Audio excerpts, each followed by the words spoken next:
আসসালামু আলাইকুম। সেক্স শব্দটাই একটা ট্যাবু হয়ে আছে আমাদের সমাজে। সেখানে সেক্সুয়াল ইন্টারকোর্স নিয়ে যদি কথা বলি এবং তাও যদি বলে থাকি যে আইডিয়াল সেক্সুয়াল ইন্টারকোর্সের সময়টা কতটুকু বা আদর্শ এই যে যৌনক্রিয়াটা আছে, এই যৌনক্রিয়ার হচ্ছে স্বাভাবিক সময়টা কতটুকু, এটা নিয়ে কথা বললে হয়তোবা অনেকেই খুব বেশি বিব্রত হয়ে যাবেন, কিংবা অনেকে মনে করবেন যে এটা কেমন একটা বিষয় নিয়ে কথা বলছি, এটা কি কখনো সম্ভব। আসলে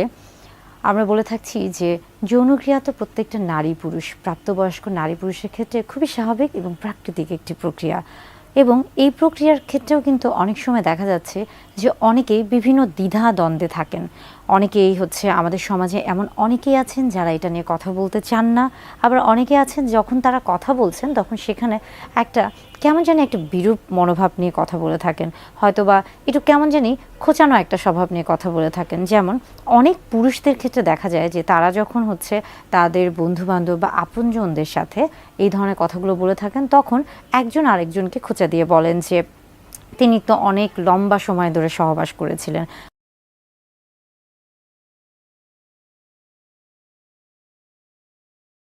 বা তার স্ত্রীকে তিনি হচ্ছে অনেক কষ্ট দিয়ে হচ্ছে সহবাস করতে পেরেছেন, কিংবা তার স্ত্রী তার কাছে হেরে গিয়েছে, তিনি জিতে গিয়েছেন। এই যে একটা হচ্ছে মানে ট্যাবু বা এই যে একটা কথা, এই ধরনের হচ্ছে বাক্যগুলা অনেকে মনে করে থাকেন কি যে এই বিষয়গুলো বোধহয় তাকে অনেক বেশি হচ্ছে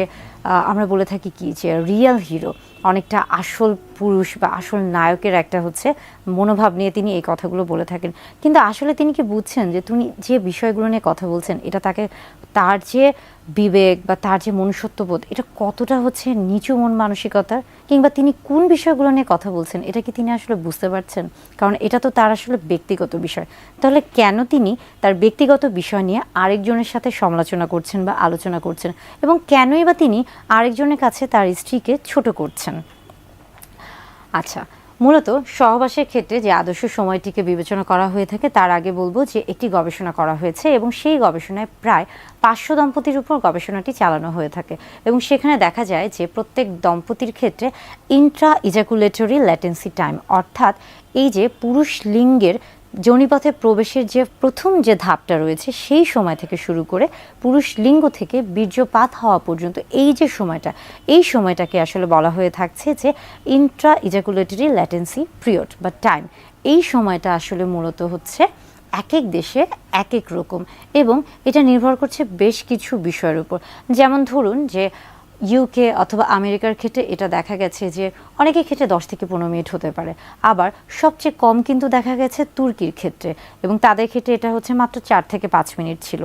তবে আমাদের এশিয়া মহাদেশের ক্ষেত্রে এটা কিন্তু গড়ে 5 থেকে সর্বোচ্চ 7 মিনিট হয়ে থাকে। অর্থাৎ এই যে আদর্শ সময়টা সহবাসের ক্ষেত্রে, এই যে সময়টা, এটা হচ্ছে এক এক দেশের ক্ষেত্রে এক এক রকম হয়ে থাকে, এবং এটা কিন্তু আসলে শুধু দেশ না, এটা কিন্তু হচ্ছে ভৌগোলিক অবস্থানের উপর যেমন নির্ভর করছে, পাশাপাশি কিন্তু একজন মানুষের শারীরিক মানসিক অর্থাৎ স্বাস্থ্যগত যে অবস্থা সেটার উপরও নির্ভর করছে। ধরুন একজন অনেক বেশি হচ্ছে রোগে আক্রান্ত এবং অনেক ধরনের ওষুধ খেয়ে থাকছেন, কিংবা তিনি বেশ কিছু আমরা বলে থাকি ক্রনিক ডিজিজ বা কোমরবিড কন্ডিশন, যেমন ধরুন যে ডায়াবেটিস বা উচ্চ রক্তচাপ, এই ধরনের সমস্যায় ভুগছেন, কিংবা অনেক বেশি ওজন আধিক্য রয়েছে তার মধ্যে, তার তাহলে কি তিনি কি আসলে হচ্ছে একইভাবে কি সেই আদর্শ সময়টি বজায় রাখতে পারবেন? না, তার ক্ষেত্রে কিন্তু এই সময়টি পরিবর্তন হয়ে থাকবে। আবার আরেকটা জিনিস হচ্ছে সকলেরই জেনে রাখা উচিত যে আমরা বলে থাকছি যে 1 মিনিটের আগে যদি বীর্যপাত হয়ে থাকে তাহলে সেটা দ্রুত বীর্যপাত হয়ে থাকে, কিন্তু এই 1 মিনিটের পরে যদি কারো বীর্যপাত হয়ে থাকে এবং এই বীর্যপাতের ক্ষেত্রে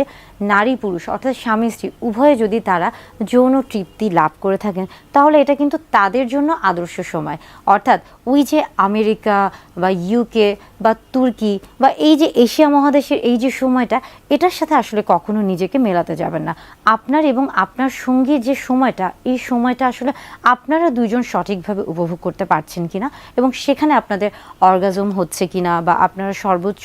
যৌন তৃপ্তি লাভ করতে পারছেন কিনা, বা আপনারা হচ্ছে স্বাচ্ছন্দ্য বোধ করছেন কিনা, এটাই মূলত হচ্ছে আসলে আদর্শ সময়। এবং